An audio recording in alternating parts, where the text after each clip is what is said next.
Sveiki. Čia universiteto LGBT plus grupės laida Aš ne prieš juos, bet. 1998 metais Matthew Shepard buvo 21. Jis buvo politikos mokslų pirmakursis Viomingo universitete JAV. Tai, kas vyko tais metais, tapo vienu žiauriausių homofobinių neapykantos nusikaltimų Jungtinėse valstijose. 98 metų spalio 6 vakarą Matthew leido Fireside bare, vietoje, kuri tuo metu laikyta LGBT draugiška mieste. Tačiau į barą atvyko ir kiti du vyrai. Pakalbėję su Matthew, jie įtikino jį sėsti kartu su jais į mašiną. Mašinoje iš Matthew vyrai atėmė raktus, piniginę, batus, pakartotinai mušė. Išvežus Matthew iš miesto, pagrobėjai jį ištraukė iš mašinos, toliau mušė, pririšo prie tvoros, bandė padegti ir galiausiai paliko Matthew be sąmonės. Matthew rastas praėjus 15 valandų nuo kankinimų, pririštas prie tvoros ir netekęs sąmonės.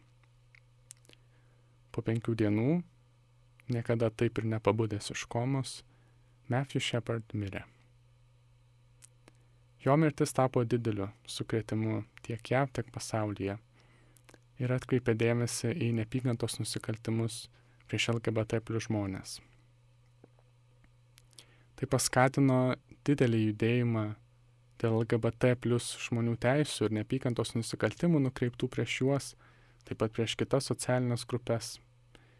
Ir šio ilgo kelio rezultatu tapo 2009 metais JAV kongrese priimtas vadinamasis Matthew Shepardų aktas, kuris išplėtė neapykantos nusikaltimo apibrėžimą, skyrė daugiau federalinių lėšų tokiems nusikaltimams tirti ir siekė užkirsti kelią nusikaltimams įvykti apskritai. Šio aktyvizmo priešakyje stovėjo Matthew tėvai, JUDY ir Dennis Shepardai, kurios tragiška sūnaus mirtis paskatino kovoti už visuomenės atvirumą LGBT plus žmonėms. Shepardų įkurtas Matthew Shepard Foundation pradėjo dirbti teikiant pagalbą LGBT plus vaikų tėvams, taip pat užsiimant neapykantos nusikaltimų prevenciją. Apskritai, Shepardai jau 20 metus aktyviai keliauja po JAV ir pasaulį, kalbėdami apie tragišką savo sūnaus mirtį ir siekdami, kad tokie neapykantos nusikaltimai niekada daugiau nepasikartotų. Šių metų birželį JUDY ir Dennis Shepardai svečiavosi ir Lietuvoje, jie dalyvavo ir Baltic Pride eitynėse. Džiaugiamės radę progą susėsti su jais ir pasikalbėti. Nors nei JUDY, nei Dennis nemėgsta savęs vadinti LGBT plus aktyvistais, jie neabejotinai yra vieni ryškiausių LGBT plus teisių gynėjų tiek JAV, tiek pasaulyje. Kviečiame pasiklausyti pokalbio. For the start, we'd like to ask you about coming here to Lithuania. So as we know, you've been to Baltic Pride yesterday, right? Yes. So in Lithuania, it's just the 5th Pride ever, I guess. So it's really, it's a huge event. But maybe you have seen more prides in the US and other places, right? Including Vilnius in 2016. Oh, okay. Yes. Okay. So We did the march, and they expected, they got a permit for 1,000, and there were 3,000 in that one. And the organizer said, "We're so happy to pay the fine," because it was bigger than. And so we actually marched, and we were in the front holding the banner that time. So this is it's nice to come back here to what I almost feel like is home. Everything is so comfortable here. It was really great to see how much bigger it was, how much more enthusiasm there was and joyfulness in the people in the march, and even the onlookers. It was very nice. And you also had the chance to visit other major cities in Lithuania this time to show your movie about your son's story. So how was that experience? To share that story?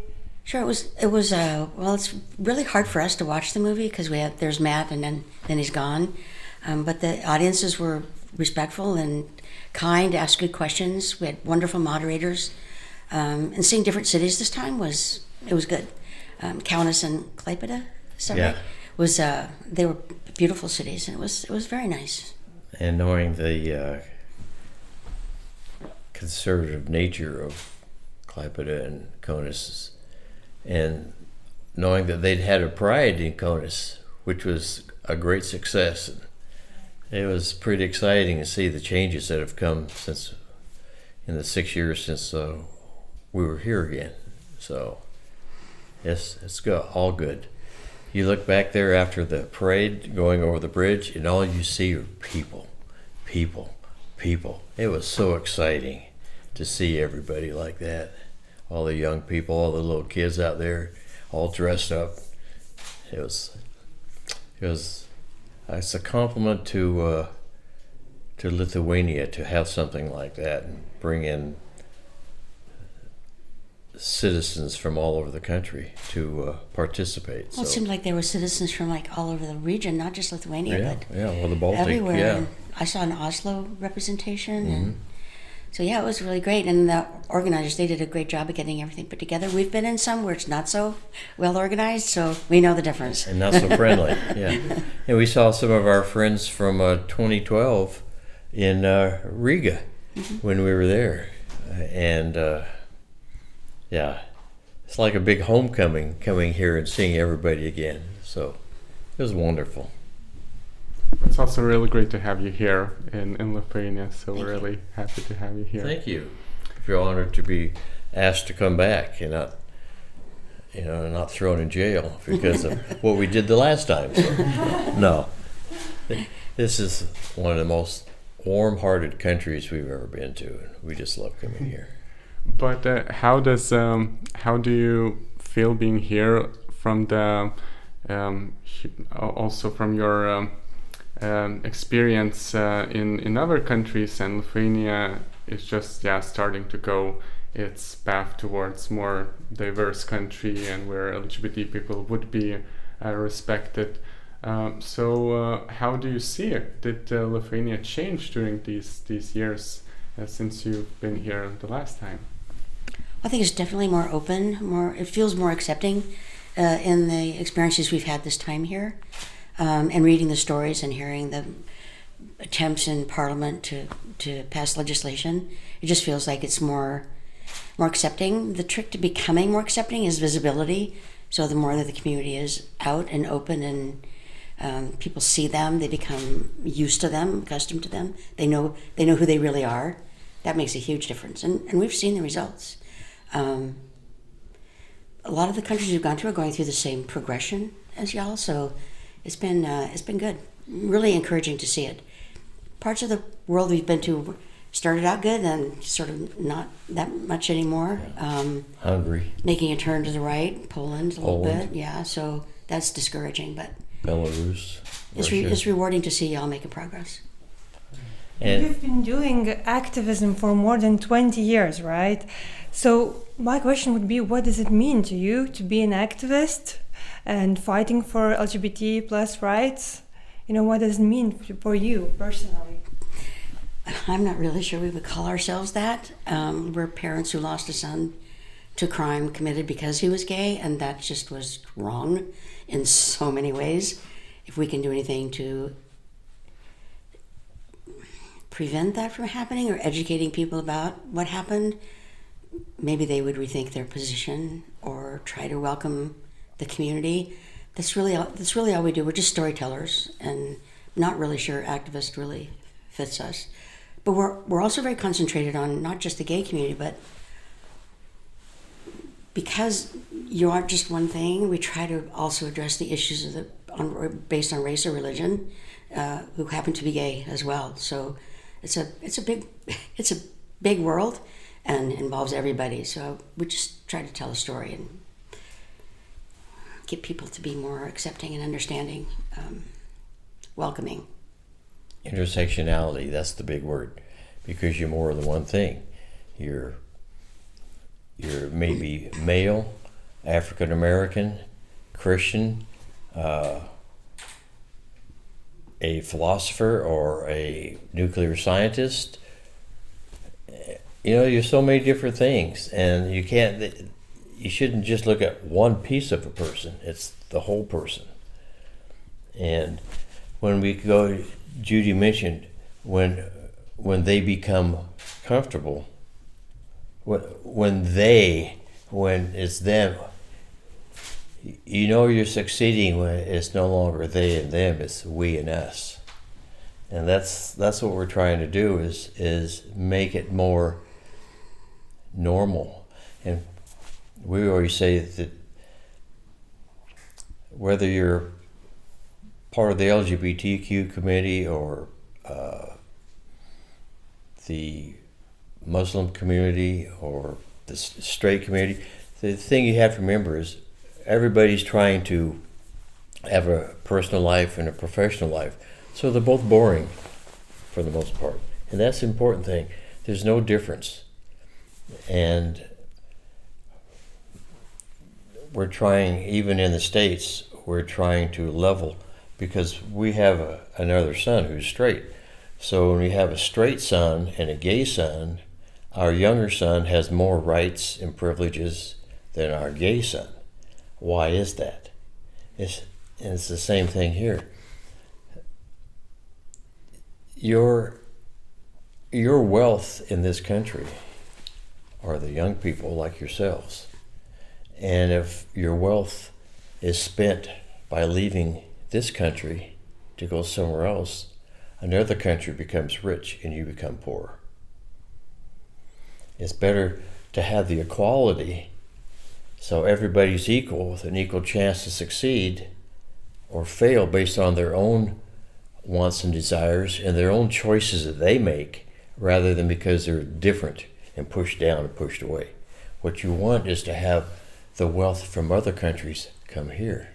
So you have more entrepreneurs, more business people, more professionals, legal, medical, whatever it might be, to make this country even stronger and wealthier per se. So that's all we want to do, is help this country reach its full potential that way. Never really understood why we have to have legislature specifically granting rights to the gay community when they should have just had them anyway. That just makes no sense. Why would we legislate things to take them away when they're citizens of your country? Why would we do that? That makes no sense. And it's important to understand and to get out the fact that there is no such thing as gay rights. When you say gay rights, it makes people angry.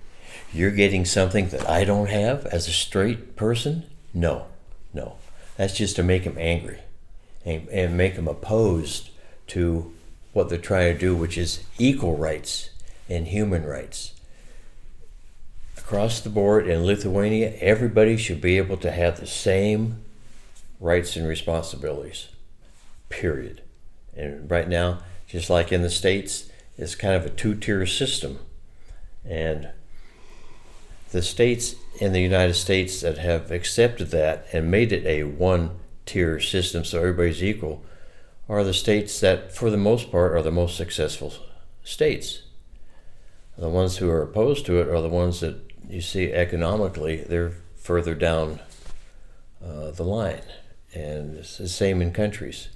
If you're opposed to equality, then you don't see the success that you see in countries like the Western countries who are pushing for it. And one advantage that you have in this country is you're part of the EU. And part of the EU requirement is discrimination against the LGBTQ is not allowed. So you need to use that as your springboard to push for acceptance and respect for everybody. So good for you. We had to fight for that in the States. But then one could ask, should we talk about LGBT rights, or maybe we should talk just about human rights overall? Then maybe we shouldn't have specific LGBT prides. Maybe we should just have, I don't know, human right prides. So then should we focus so much on LGBT, or should we just talk about broader human rights issues? Well, I think right now you need to focus on pride and stuff, because you have issues with LGBT in this country. And when you have something like the parade that we just had for so many people, it brings up discussions that look at all the people who support equal rights, including the LGBTQ community. Why are you not allowing this to happen?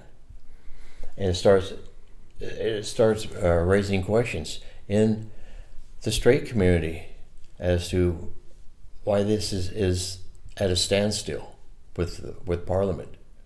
So until you have the equal rights, then I think pride is important, don't you? I agree. And also it's everybody knows and cares and loves somebody who's part of the community. They may not know that they know someone's part of the community, but allies are a critical part of this.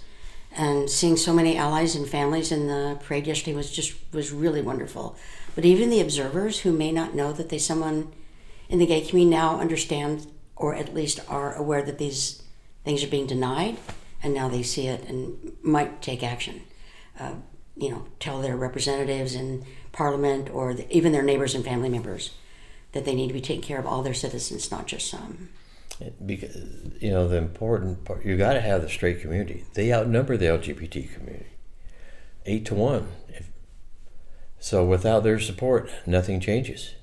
When we first started doing this work in the early 2000s, they were like, 5% of people are like gay. And I'm like, no, that's way more than 5%.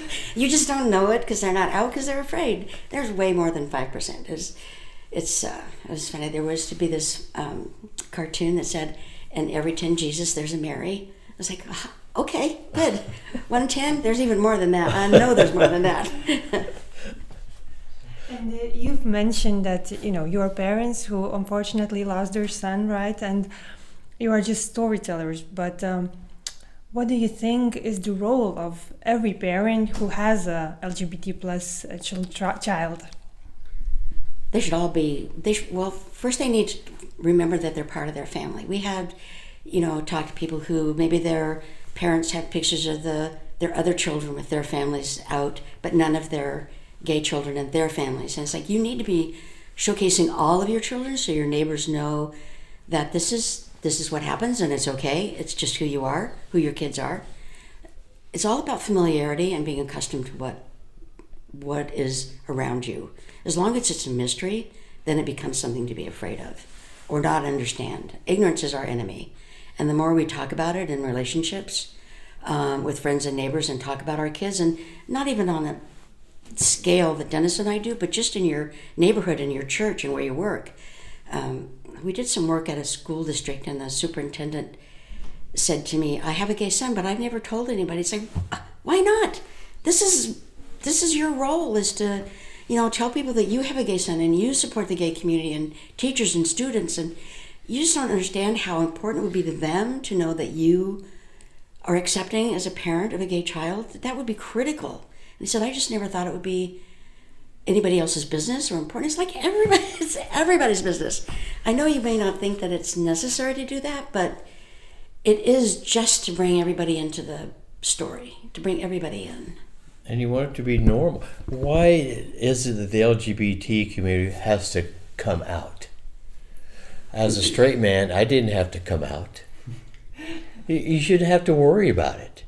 And another thing that needs to be clarified is you hear these terms, it's a terrible lifestyle and a life choice. It's not a choice. You are who you are, just like the color of your eyes, the color of your skin, color of your hair, your height, whatever. It's the way you are. People just need to accept it and get about their own business. They don't need to accept, just like they don't need to accept somebody who maybe roots for a different football team or a different basketball team. They just need to respect. Tolerate? No. Tolerate is what Judy talks about. She tolerates a bad hair day. Not very well. Yes.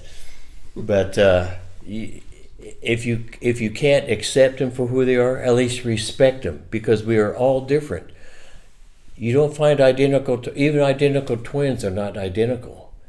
Because, for example, if you were identical twins, you two, you're looking at me, but you have a different viewpoint than you do because you're closer and you're just, half a meter further away. So it changes you. Just accept, if not, just respect, please. It's not a choice. I'm not straight today. And see, on even days of the month, I will be straight. On odd days of the month, I will be gay. Okay. Yes, because I want to be abused and beaten and had vandalism to my possessions. Yes, but then on straight days, we can fix all that. So the next day I can have it happen again. That's silly. Just everybody has a life. That's the way it should be. So is there anything that the child can do to help in that, accepting process, or is it everything in the parents' hands, once they find out that their child is gay or, lesbian? Well, every individual who comes out, every family, it's a very unique experience based on culture, religion, how they grew up, rural, urban, all of that is very different. So if a parent has been planning their child's future since they were born, it's going to take a little patience on the child's part to convince them that this is not a phase, this is who I am, this is always going to be who I am. Yes, you may have grandchildren or not, but you'll have a son-in-law with your son, or your daughter's going to marry another woman. That's just the way it's going to be, but it doesn't mean that they're not as happy and should be as safe and protected and have a family as well.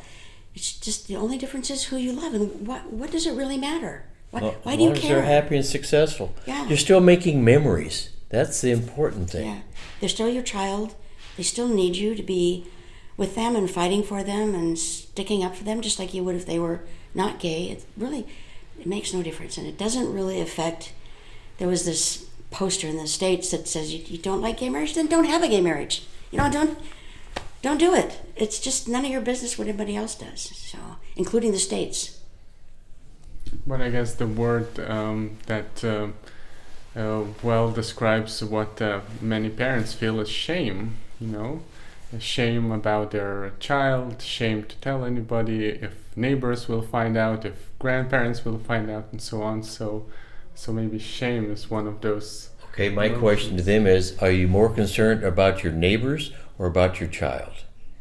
Which is more important to you? Your reputation with your neighbors, with your business colleagues, or your love for your child and your child's love for you?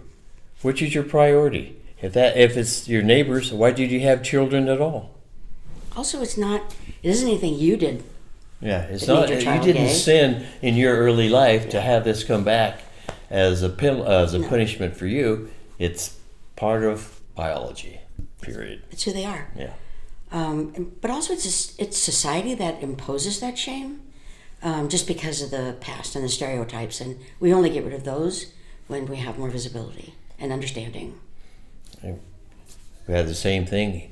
I mean, a lot of this is based on the Christian religion.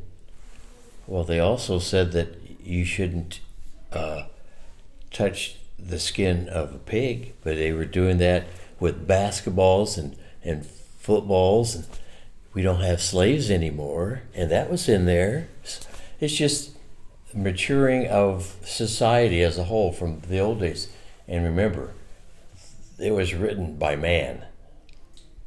And that's why we have different versions. It's their version and viewpoint of what's in it. So there we are. You mentioned Christianity, right? Religion. Do you think it's possible to find a common ground for LGBT and, believing in God or whatever else do you believe in? They're not mutually exclusive. No, they are. Of course, you can have a personal relationship with whatever your religion is and be gay. It's not mutually exclusive. That is imposed by man, not by how you worship or who you worship or where either. It's all imposed by society and their ignorance. You don't have to be Christian or Muslim. If you're just a good moral person with good values, you raise your children properly, you volunteer in the community, whatever. As long as you're a good person, it doesn't matter. The values are the same around the world. It seems like every religion has the golden rule: treat me as I would treat others as you would have them treat me. Yeah. But so why don't we do it? Why don't they do it? It makes no sense. They just pick and choose to satisfy their own prejudice. Yeah. It's frustrating that way. It's frustrating. So now maybe going to your maybe 20 years of journey, if I can call like that. So usually think, at least from my perspective, that human rights issues are a progress and everything gets better with years, but as you've mentioned, not always, and some countries get back and the progress can be lost. So what do you think, how can we make sure that what we achieve is still there after 50 years or 100 years? It's easy. The best thing you can do, and we talk about this all the time, when you get rid of the old people like us, because they have these old conservative values going back even before World War II, the Nazis, the Soviets, anything like that. And they don't know how to change. They haven't. The young people like the two of you are the ones who are going to change the world and make it more accepting everywhere. But we have to get rid of the old people who put in these stupid laws and requirements that are unnecessary. So it'll be your job to go into the government and replace those with more practical ones that gives everybody an equal chance. Old people have to go. I'm one of them. I'm 74 years old, and I say anybody over 50, 55 has to go. It's a generational thing. Yes. That's the way we grew up, and some people just don't want to let go of it. The younger generation, and the example that is the most obvious to me is the Obama administration. Those kids grew up with that kind of freedom and understanding and welcoming of everyone because it's what the Obama administration showed them. It's what they represented. And then when we had the next president who was like opposite of that, they're like, oh, hell no. This is not our future. We're not going to allow you to do this to us. And they're going to fight for it, but they can't until they're in a position to actually wield that kind of power not just in politics, but in the corporate world, the business world, in religion, in their own city and local governments, the teachers. It's going to be in jeopardy until this generation's gone. We saw a perfect example of that when Matt died. Young people like yourselves who are his age, 21, anywhere from say 15 to 30. They did the candlelight vigils, they did the protests. It wasn't just LGBT, because the straight community had not realized the amount of discrimination and violence. And they were just appalled and upset, especially the young people. Well, as they aged, they started their careers, vocational, technical, professional, teaching, government, whatever it might be. And they took that activism with them. And you've seen the laws change. We have the law that's named after Matt and James Byrd Jr. You've seen Don't Ask, Don't Tell be removed, so everybody can serve in the military. You've seen marriage now. Now we just have to get job protections from discrimination. But it's the young people as they moved up. And the corporations now with those young people who are mid to upper level took that into the corporations. And they are the ones who are demanding that these laws be changed. Why would a corporation, say like Google, come to Lithuania? because they want to hire the best people. And if the best people happen to be part of the LGBTQ community and they can't bring them in here because they can't protect them, they'll go somewhere else and establish their business and hire people there. And the young people from here will go there. Again, talking about you're losing the wealth of Lithuania, the young people. I just can't emphasize enough how important young people are to a country to keep it thriving and vibrant. And to have them move out hurts Lithuania tremendously. And it's interesting to see in Lithuania that a lot of action is started by singular people, not huge organizations and not by huge corporations, but like by singular personal stories. So why do you think is that? Well, I think a lot of people would do it if they had, more people would do it if they had someone else who was doing it too. It's the individual that starts the movement, like Rasa with her mother's organization. Very angry and frustrated, says somebody's got to do something. So the mothers are like, yes, I have somebody, on my side, and I've been afraid to talk about it before because of what might happen to my child, or even my family. So now that they have mutual support somewhere, that they're going to gather. We saw it happen years ago in Poland when we were there, and I don't know what's happening to them now, but they had decided that this was more important to them than anything else. Even in the States, there was a woman way back in the 60s who started an organization called PFLAG, Parents, Family, and Friends of Lesbians and Gays. And after that, other organizations just blossomed around it because someone had started it. It takes someone to take the first step, and that's frequently a person fighting for a singular right, and then they gather around this person because they have the passion and the understanding of what has to happen. What needs to happen, what they want to happen. It's a magnet. You have to have the leader, right? So to hold them together. It almost always takes a person. In the States, Harvey Milk was huge. He was a huge instigator of everything that, talking out because he had the courage and the passion to do it. And he's actually still leading the fight in many ways. So it takes a person to get started. So I would still like to get back to the part where some progress is still lost. And in the US, there's this Florida Don't Say Gay Act, and so education is really one of those maybe core things where human rights or educating in human rights is really, really important. So what would you say, how is the school important, and how are the teachers important in this journey? Well, in my opinion, if we allowed schools to teach about to teach and not teach to test, but teach to learn. Yeah, teach to learn. So if they knew the history of the LGBT, let's just focus on the LGBT community.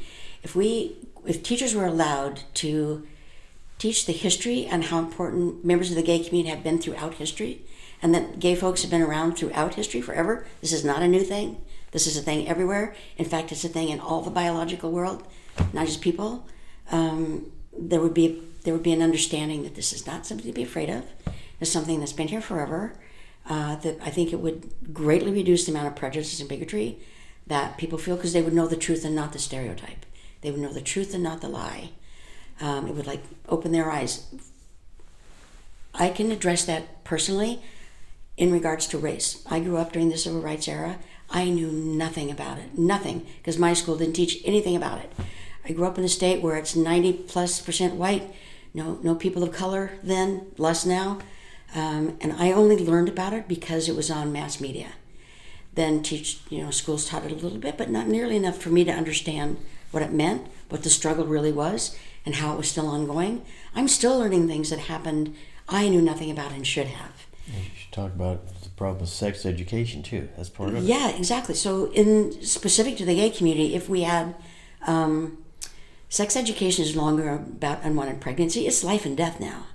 And to understand how that works and how our bodies work for gay people and straight people, there would be just a greater understanding of what it means. If we knew the artists and philosophers and historians and mathematicians and scientists, all of them that were gay, how they had contributed. If we just knew that, as young people, the prejudice and bigotry would just be like, okay, whatever. But we don't allow that. In the States, it's like, we're never even going to talk about it. We don't want, because we're afraid if we talk about it, then our kids will be gay. Seriously? I mean, gay kids grew up surrounded by straight people and they didn't become straight. So how does that work? It's ridiculous. The whole thing is ridiculous and infuriating to perpetuate that ignorance. And on the other side of it, teachers are so important. If nothing else, just in a lot of communities, well, in Florida now, they have eliminated the fact that you can have safe spaces.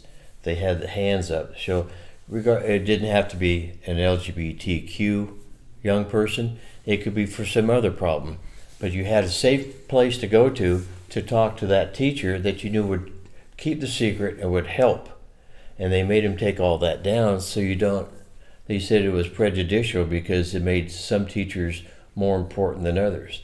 Well, all teachers are important, but some of them have built a rapport and a trust with students, and they know they can go to them for any problem that they have.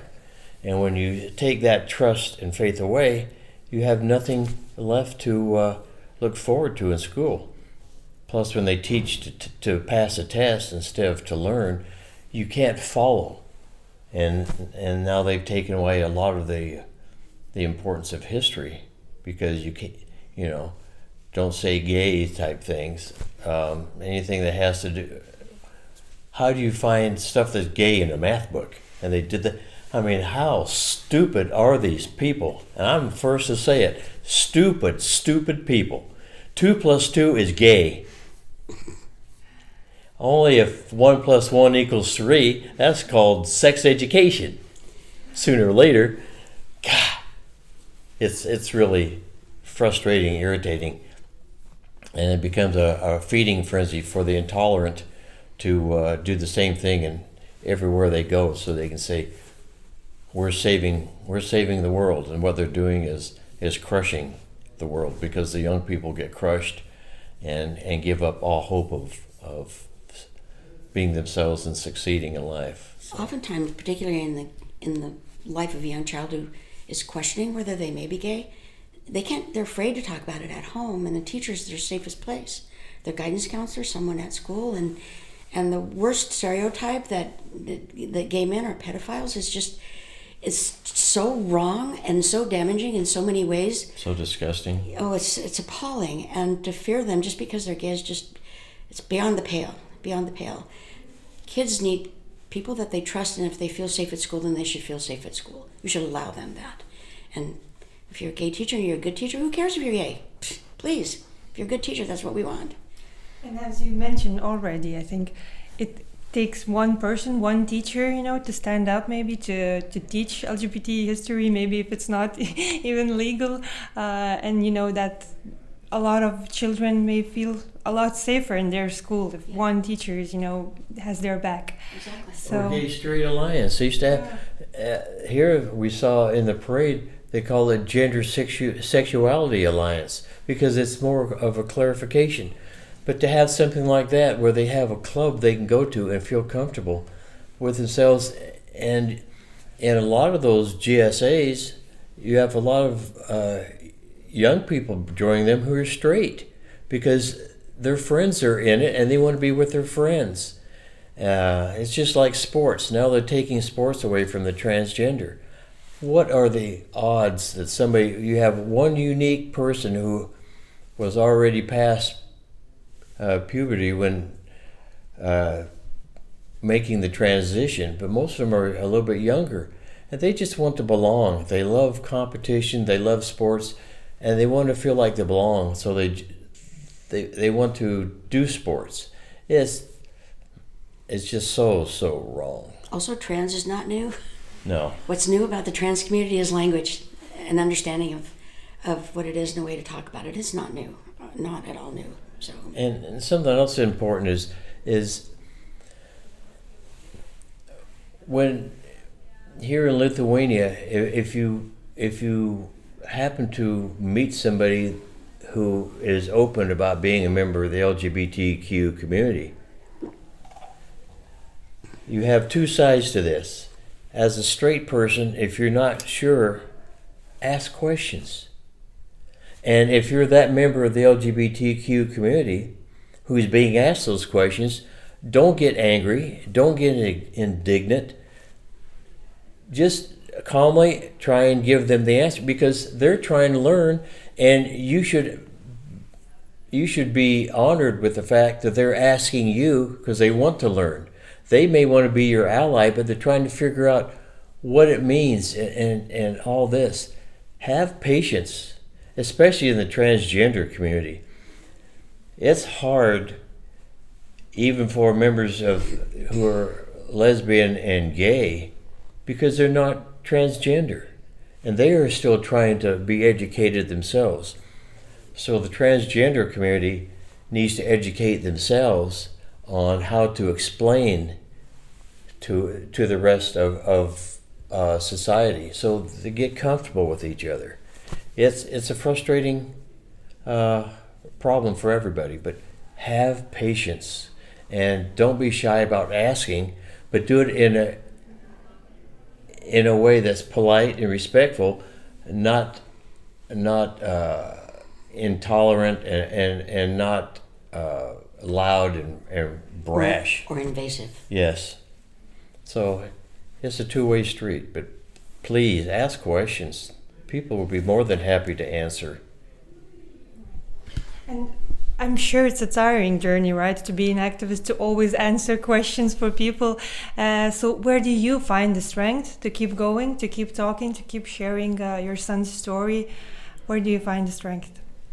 Well, we're not done yet, right? The gay community is still being persecuted and oppressed in the U.S. and around the world, and if anybody thinks that we can make a difference, then we're going to be here. I think the example we set as parents maybe is more important to certain societies than a regular act. We can say and do things members of the community cannot, all kinds of things, and so maybe we have a bigger footprint sometimes, bigger voice, but we're not done yet. Until the community has an equal plane, we'll be, as long as we're able. Yeah. We're old now, but as long as we're able, we'll be doing it. And for our own son, we make it's really important. We tell this to people. Matt was not our gay son. He was our son who happened to be gay. Just like he happened to have blonde hair, he happened to have blue eyes, he happened to be 1.6 meters tall, he happened to be, 46 kilos. He just happened to be. He was our son first. All those other things are just part of him, or her, whoever it might be. But love your child.